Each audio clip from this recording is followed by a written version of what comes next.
Dari pemetaan Dinas Kesehatan Kota Palembang, dua kecamatan masing-masing Ilir Timur 2 dan 3 ditetapkan berstatus zona merah COVID-19. Hal itu berdasarkan kasus aktif yang lebih dari 150 orang per 100.000 penduduk, dengan tingkat kematian lebih dari 5 orang per 100.000 penduduk selama 2 pekan terakhir. Untuk total kasus di Kecamatan Ilir Timur 2 mencapai 589 orang dengan 28 kasus aktif dan 804 orang total kasus di Kecamatan Ilir Timur 3 dengan 48 kasus aktif.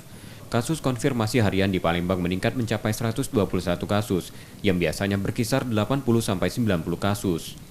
Upaya perluasan tracing tengah dilakukan melalui pos PPKM Mikro di tiap kecamatan, dengan memeriksa lebih dari 10 orang dari satu kasus konfirmasi. Kontak erat yang bergejala dilakukan swab PCR di puskesmas setempat, dan setelahnya dirujuk di tempat isolasi atau rumah sakit. Sementara kontak erat tanpa gejala melakukan isolasi mandiri di rumah, dengan pemantauan dari petugas selama 14 hari. Kalau kemarin ya tanggal 13 Juni 2021 kita menembus angka 121 kasus baru. Jadi ini merupakan kasus harian yang cukup tinggi. Kalau sebelumnya beberapa bulan, udah hampir 1 bulan, rata-rata kita udah di bawah 100 ya.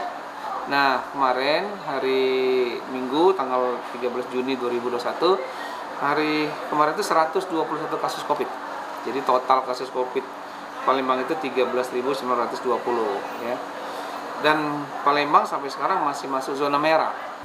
Warga dengan tegas diminta membatasi aktivitas dengan menghindari kerumunan dalam satu tempat dan mengurangi mobilitas untuk menekan kasus aktif COVID-19 di kota tersebut. Reski Oktora, Muklas Diferensial, Kompas TV, Palembang, Sumatera Selatan.